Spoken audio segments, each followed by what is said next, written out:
సిలువ వేయకుండా ఉందురు అని వాక్యం సెలవునిస్తా ఉంది. సిలువ వేశారు ఎందుకో తెలుసా? ఇది ఒక మర్మముగా ఉంది. పరలోక జ్ఞానం ఒక మర్మము, దైవ జ్ఞానం అనేది ఒక మర్మము, దేవుని ప్రత్యక్షత అనేది ఒక మర్మము, దేవుడు అనేది ఒక మర్మము. దేవుడు దాగి ఉన్నాడు, ఆ దేవుడు పరిశుద్ధుడై ఉన్నాడు, ఆ దేవుడు ప్రేమ స్వరూపే ఉన్నాడు, ఆ దేవుడు అద్వితీయ సత్యదేవుడై ఉన్నాడు, ఆ దేవుడు ఆది సంభూతుడై ఉన్నాడు. ఇది ఒక మర్మము.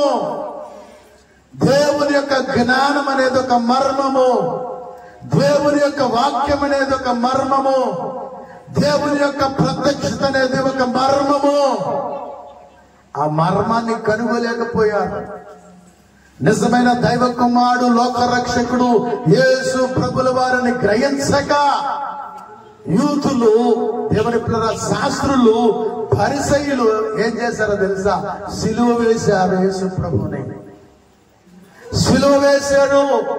అదే మర్మం తెలుసుకుని ఉంటే, ఇదే దైవ ప్రత్యక్షతని, ఈయనే లోక రక్షకుడని, ఈయనే దైవ కుమారుడని, ఆయనే యేసుని, ఆయనే పరలోకము నుండి దిగి వచ్చిన పరిశుద్ధుడని కనుక తెలుసుకుని ఉంటే సిలువ వేయకపోదురు.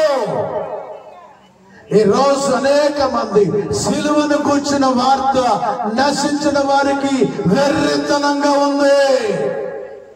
యేసు ప్రభుల వారు ఆయన యొక్క జననం వెరితనంగా ఉంది, ఆయన యొక్క జీవితం వెరితనంగా ఉంది, ఆయన యొక్క మరణం వెరితనంగా ఉంది, ఆయన యొక్క పునరుత్థానము వెరితనముగా ఉంది.